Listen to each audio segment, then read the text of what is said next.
神田さん、はい際を攻めないんですよ。際ってのはこのキワキワのところってことね。そうキワキワいやいや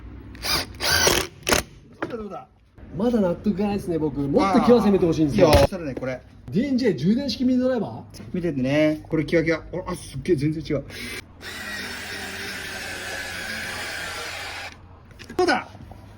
キワキワですね。なんでそんなキワキワできたんですか。これね、芯の位置がずれてるのね。これの他にもアダプターがいくつかあって、これレギュラーのやつね。あとこれの他にこんなへんとこにな形のもあるんだよ。でどうやって使うかっていうと、こうやってはめるでしょ。この通りこういうこと。便利だなぁ。